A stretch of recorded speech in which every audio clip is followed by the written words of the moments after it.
répond. Part au-devant d'un long périple en sol austral, au pôle lointain, où ciel et mer s'opposent sur fond de grands combats tourbillonnants du vent mistral. Aux entrailles du géant, les épreuves qui défont les timorés et glacent les âmes à faible astral t'annonceront la vérité de ton destin, puisque mes sortilèges te poussent sur ce chemin.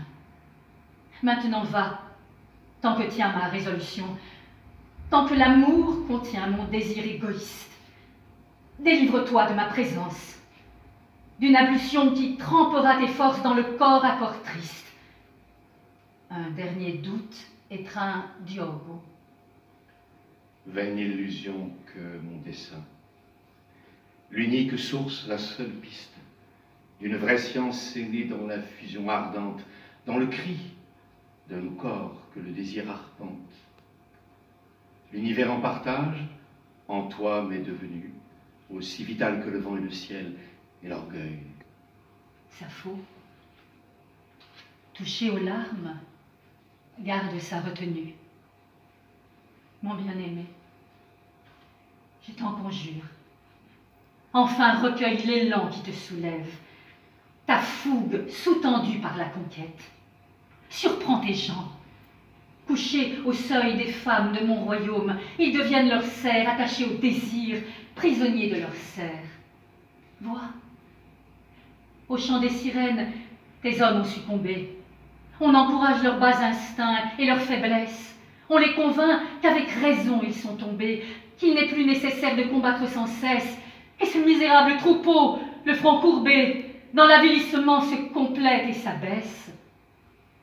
Mais toi, fier amiral, tu es d'une autre race. Fuis et purifie-toi dans le fleuve par ma grâce.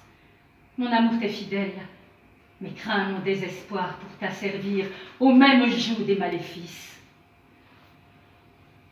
L'amiral, déchiré, se penche sur les eaux noires qui roulent au fond de la caverne. Puis il se glisse dans le courant. Le chant de l'onde, dont ses couloirs éclaircissent ses pensées, disperse l'artifice. La fraîcheur assouplit ses membres douloureux et redonne aux guerriers un essor valeureux.